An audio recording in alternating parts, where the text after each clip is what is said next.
ადმინისტრაციულ სამართალდარღვევათა და სისხლის სამართლის კოდექსის ცვლილებებს კი პარლამენტი მიმდინარე კვირაში დაჩქარებული წესით განიხილავს. ცვლილებების თანახმად შეკრების ან მანიფესტაციის მონაწილის მიერ სახის ნიღბით დაფარვის, ცრემლდენი ან და მომწამლელი ნივთიერებების ქონის.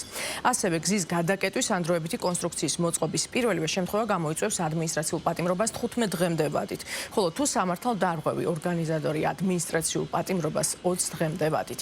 იმ შეკრებაში ან მანიფესტაციაში მონაწილეობა, რომელიც საქართველოს შინაგან საქმეთა სამინისტროს მოთხოვნით შეწყვეტას ექვემდებარება, პირველივე შემთხვევაში გამოიწვევს ადმინისტრაციულ პატიმრობას 60 დღემდე ვადით. ასევე 60 დღემდე პატიმრობა შეეფარდება იმ პირს, რომელიც შეკრებისას იქონიებს იარაღს, პიროტექნიკას ან ისეთ საგანს, რომელიც გამოიყენება სხვა პირთა სიცოცხლისა და ჯანმრთელობისთვის ზიანის მისაყენებლად.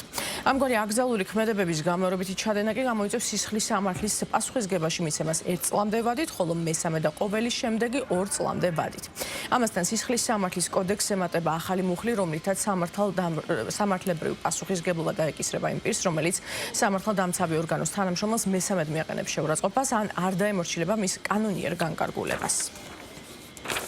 სამოქალაქო აქტივისტებს და საერთოდ ნებისმიერ რიგით ადამიანს კიდევ უფრო მეტად ზღუდავენ იმისთვის, რომ გამოხატოს პროტესტი. ეს ყველაფერი ემსახურება ერთადერთ რაღაცას, რომ საბოლოოდ რუსულმა საოკუპაციო რეჟიმმა გაიმყაროს ძალაუფლება, დაამყაროს დიქტატურა ამ ქვეყანაში და არავის ამ ქვეყანაში არ ხვდეს შესაძლებლობა იმისი, რომ განსხვავებული აზრი გამოხატოს. რუსეთის საოკუპაციო რეჟიმის მთავარი პრობლემა არის რუსთაველზე პროტესტი. არის ადამიანების პროტესტი, რის მოგდვასაც ის ახლა ცდილობს. ამ ადამიანებს მე დარწმუნებული ვარ, ვერ შეაშინებს ვერც ცვლილებების სისხლის სამართლის კოდექსში და ვერც ერთი რეპრესიული კანონი. ეს რეჟიმი ყველაფერს გააკეთებს იმისთვის, რომ საკუთარი ძალაუფლება მათ შორის კანონმდებლობით გააძლიეროს. პირველ რიგში უნდა გვახსოვდეს, ვინ მისცა საბაბი ოცნებას აი ამ დრაკონული ძალადობრივი კანონების მიღების, ვინ მისცა საბაბი და იყო თუ არა 4 ოქტომბრის სპეცოპერაცია, მათ შორის საბაბი ოცნებისთვის, რომ კიდევ უფრო დაემძიმებინა ავტორიტარიზმი, რომელსაც ის აშენებს უკვე ბოლო რამდენიმე წელია.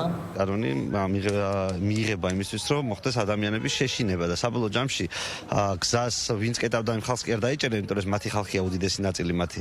არამედ იმ ადამიანებს მოაშორებენ ქუჩიდან, რომელიც მათ კონტროლს არ ექვემდებარება. ესეც დაძაბულობის მატებას უწყობს ხელს და არა დაძაბულობის შემცირებას. შესაბამისად მე ვფიქრობ, რომ ნებისმიერი ასეთი ნაბიჯი სინამდვილეში ხელისუფლება თავის დასასრულს უახლოვდება და არ აძლიერებს. არის რა თქმა უნდა რეაქცია იმ უკანონობაზე, რაც ხდება და ეს არის რეაქცია საზოგადოების მოთხოვნას, რომ შეუძლებელია რომ 20 ადამიანი ძალადობდეს 1,5 მილიონიან ქალაქზე. შეკრებას და მანიფესტაციას აქვს თავისი წესი, ყველას აქვს შესაძლებლობა რომ გამოხატოს თავისი აზრი, თავისი პროტესტი.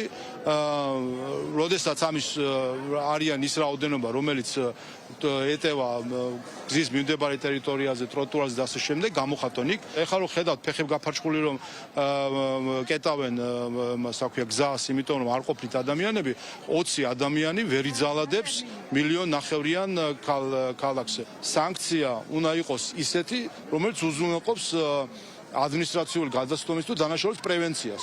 ჩვენ ვხედავთ, რომ არსებული კანონმდებლობა ვერ უზრუნველყოფდა პრევენციას, ამიტომაც არის ეს გადაწყვეტილება მიღებული პარლამენტის მხრიდან, რომ გამკაცდეს ამ მხრივ პოლიტიკა. ყველა შეუძლია გამოხატოს საკუთარი პროტესტი კანონის ფარგლებში. მაგრამ ჩვენი მოქმედი კანონმდებლობა, ისე როგორც საერთაშორისო სტანდარტები, ამბობს ერთ რამეს, რომ თუ შენ არ ხარ საკმარისად წარმოდგენილი შენ პროტესტში, პატივი უნდა სცე უმრავლესობის ინტერესებს. თუ ადამიანების რაოდენობა არ არის საკმარისი ქუჩის გადასაკეთად, მათ პატივი უნდა სცენ სხვა ადამიანებს, საზოგადოების სხვა წევრებს და არ უნდა გადაკეტონ ქუჩა. თუმცა ხედავთ, რომ აქამდე მოქმედებდა ჯარიმები, ეს ჯარიმები ბოლომდე ეფექტური არ იყო და სწორედ ამის გათვალისწინებით შედის ცვლილებები, როგორც ადმინისტრაციული სისხლის სამართლის კანონმდებლობაში, იმისათვის, რომ უდიდესმა უმცირესობამ არ იძალადოს უდიდეს უმრავლესობას. ხო, ეს არის დემოკრატიის პრინციპის გამოხატულება.